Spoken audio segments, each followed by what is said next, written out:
sales totalled £3.3 billion. With global sales of £618 million, Call of Duty Modern Warfare 2 is the best-selling game ever. That's comparable to the world's best-selling album, Michael Jackson's Thriller, but less than half the money made by Avatar, the highest-grossing film of all time. Now Microsoft is hoping its Kinect will catch on to defeat Sony's PlayStation Move or Nintendo's Wii and help it take the coveted title of top-selling Christmas console. Ben Ando, BBC News. Well, the 1 o'clock news is here next after the weather, and that's with Matt Taylor. Hello there. If you still wanted to get out and enjoy some of the remaining autumn colours, today is the day to do it. We've got sunny spells right across the country and reasonably light winds, especially with those compared to the past few days and of the days to come.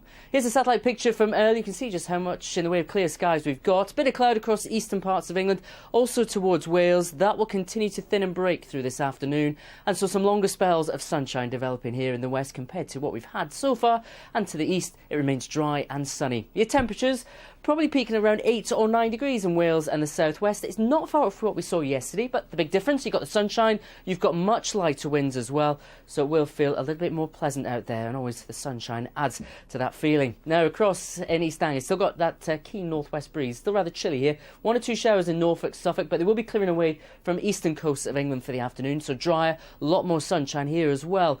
And it's a sunny picture across Scotland. Chilly on the mountains with temperatures barely getting above freezing, and there could still be 1 or 2 showers pushing through northern coasts of Caithness, Sutherland and northeast Aberdeenshire, but most are dry. Dry too in Northern Ireland, but here the blue skies replaced by slightly whiter ones. We've got the cloud building from the west. We start the night though with clear skies across eastern areas, but temperatures here will be dropping quite quickly, and it's the first half of the night where we'll see the lowest temperatures low enough for a touch of frost. They will rise though from the west as a southerly wind starts to strengthen, rain pushes in, wet start to the night in Northern Ireland, turning increasingly wet across Scotland, Wales, Western England, eventually that rain into the southeast corner as we finish the night. And as I said, strong winds touching gale force, if not severe gale force, around some of the coasts. So driving rain across much of southern and eastern England to begin Armistice Day. Things will improve for many, the rain lasting longest across that far southeast corner, but for many the skies will brighten.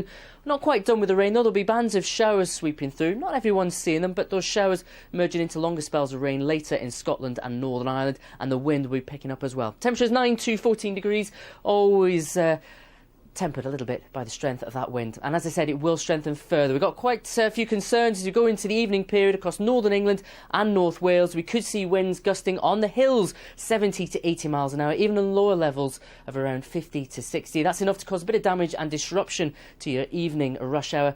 More details on that will be online. Take care.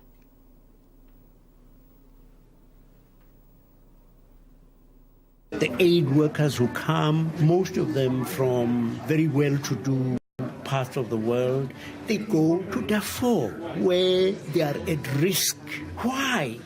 Some of them have gone not once, but maybe twice, maybe thrice. Why? It's because we are created for goodness. We really are. The Today programme, weekdays 6 to 9, Saturdays from 7 on BBC Radio 4. What I'm angry and want to protest about is the camera work should have shown a little more of the context within which his comments were being made. I'll never forget the build-up and then the wonderful feeling, followed by football. What about the pigs and the sheep? Or many other serious and proper news stories in the UK. When you question the news, we question the newsmakers. I'm joined by the controller of the BBC News Channel. What have you got to say to those viewers? Newswatch, Friday at 8:45 on the BBC News Channel.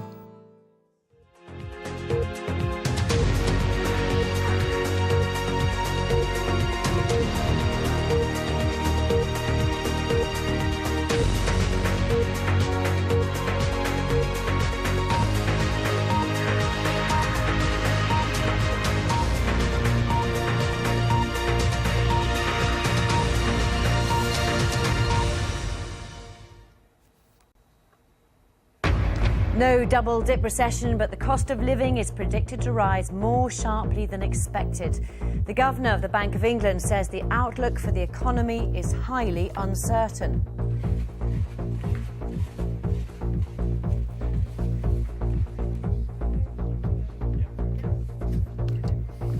The Supreme Court rules that 3 former Labour MPs must face a criminal trial over their expenses claims. He embraced democracy and the rule of law. David Cameron says greater economic freedom in China should lead to more political openness. Pressure on Nick Clegg for backing a rise in student tuition fees in England. There are protests outside Parliament and questions inside. And we're live at the Queen Elizabeth Hospital in Birmingham, which has Europe's biggest critical care ward and treats Britain's injured servicemen and women. Coming up later in sport, the Pakistan wicketkeeper Zulkarnain Header claims asylum in the UK.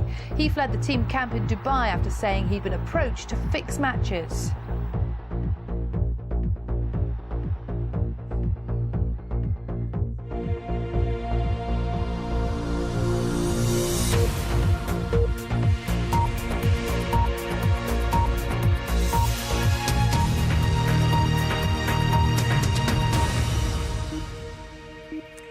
Good afternoon, welcome to the BBC News at 1. The Governor of the Bank of England says the outlook for the UK's economy is highly uncertain and inflation will be higher than expected until at least the end of next year. In the latest inflation report, Mervyn King said that the government's substantial austerity measures and deep cuts should not send the UK into a double-dip recession. Emma Simpson reports. It's so far so good. The recovery's been faster than expected. But will it last? Looming public spending cuts and a rise in VAT mean there are plenty storm clouds ahead. All eyes today were on this man, the Bank of England boss. He thinks our economy will continue to grow, but whether that recovery will be sustained depends heavily on developments in the rest of the world, as domestic spending, especially by the public sector, is likely to grow more slowly looking ahead. And given the scale of the fall during the recession, the level of output is likely to remain weak.